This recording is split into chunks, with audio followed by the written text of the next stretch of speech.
Hey tubers, welcome back for another adventure. And we're working on the second generation Kawasaki Bayou 300. How do I know it's a second generation?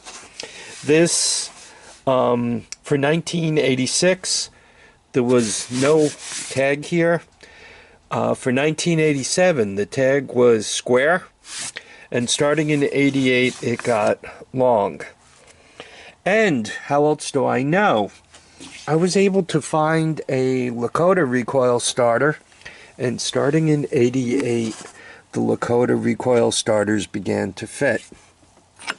So I got this ankle grinder off of here. Turns out you just spin it out normally counterclockwise. So I got that right out of there, which is great. And now the recoil goes right on, right? So that's all good news. And of course, the next discovery is that all the holes were boogered up. They use M610, so chased them out with the old tap, and you can see by the looks of the tap how much dirt is on there, right? That it was really pretty nasty. So the next part of it, and I'm about to start doing it, I can start putting, the bolts back in. Of course, it didn't come with any, so not all that hard. So anyway, I chased them out, I cleaned them up, and this is ready to go on, and that gives me a recoil starter. By the way, the recoil starter for this thing, normally the ones for the Honda 200Ss, I kind of use $100 in my mind as a dividing point to what's a good deal or what's a bad deal. If I see one in decent shape for $50, I have so many Honda 200Ss floating around. I just buy it. I always need them, so there we are. In the case of this Lakota recoil starter, this is who I got it from. It was an eBay deal, and I think make me an offer. I offered him $65 or $60. We settled on 65, but by the time I paid tax and shipping, it came up to about $85. I consider that a good deal for a recoil starter. Some of you guys might think I'm crazy. It is kind of interesting that you can buy an electric starter if you don't have to buy gears or anything for less money than that, but such is life, and we'll deal with the electric starter in the future. I just want to get this thing so that I could start it without fighting with it. So we have the portable CDI box. Every once in a while I'm always asked, where do you hook your portable CDI box? See that plug? And blue wire and black wire with the white stripe. Black wire with the white stripe is ground. Blue wire is the high side of the pulse generator. Goes into the red of the CDI box. Right. Obviously ground. The other ground on the engine. Miniature gas tank. Gas line to the carburetor. Got the CDI box sitting right there. And let's see if we can't give this thing a start. I'm going to just put the camera onto the tripod, and let's see if we can't get this thing fired up. Okay, here we go. There's obviously gas in it. I just checked the choke is on. The CDI box. This is a cold start, is in ice cold, right? Compression release. Alright. Let's see what this thing is going to do.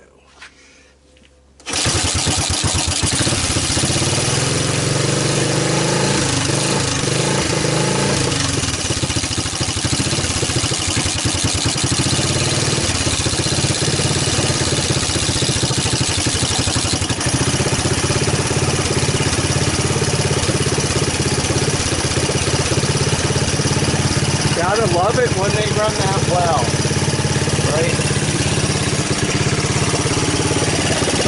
couldn't be happier.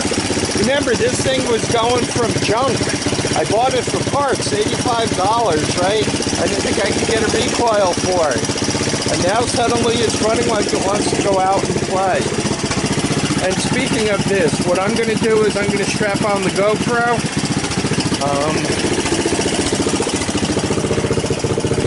This is not the right seat for it, but we'll put that right there.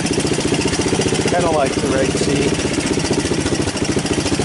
And we'll take this thing out for a little ride. Stay tuned. Okay, let's try a ride. So, I just want to make sure this thing isn't leaking anything. Nope, looks good. Got to put the cap back on. Becoming senile. You know you're senile when you can't find the cap. There we go.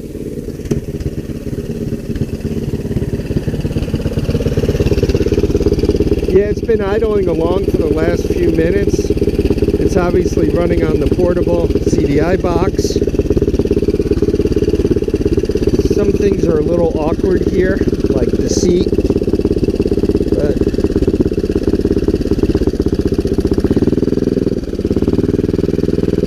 so, once again, this thing came from the car show in Rhinebeck. And a buddy of mine had it, and he couldn't get it to spark.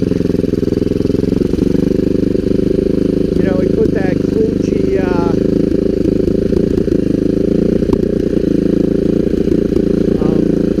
rope starter, rope basket on it, so to speak. So,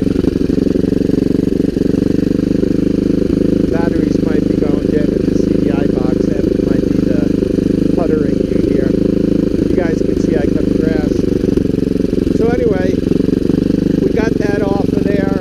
We put a proper recoil on it. So I got 85 into this thing, plus another, call it 85 to recoil.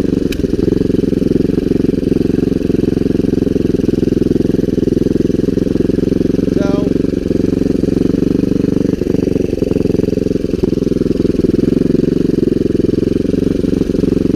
what is that, 170? I don't know, the carburetor. These carburetors cost a little more now.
front brakes. Oops. That's what it did with full choke. Boy, she's hot.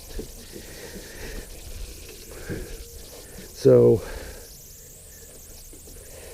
let's get it out of gear.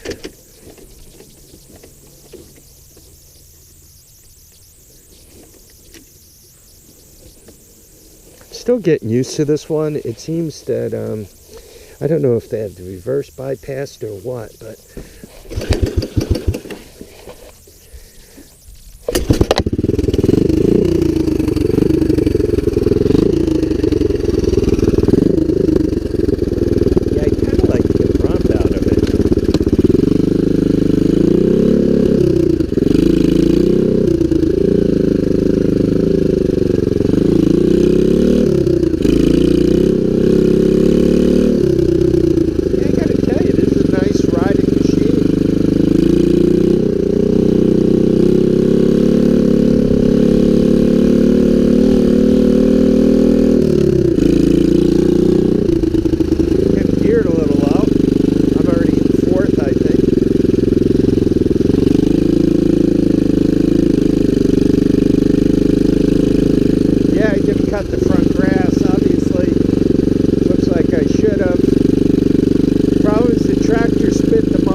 no day is complete without crashing. So what's left? I gotta get the gas tank sorted out, get that back on here, find the seat if I own it. I think I own the seat. So I gotta find that. I'm gonna go with there's a PZ27 on it. I'm gonna keep the PZ27 on it. I'm happy with that. Yeah, I'm getting there.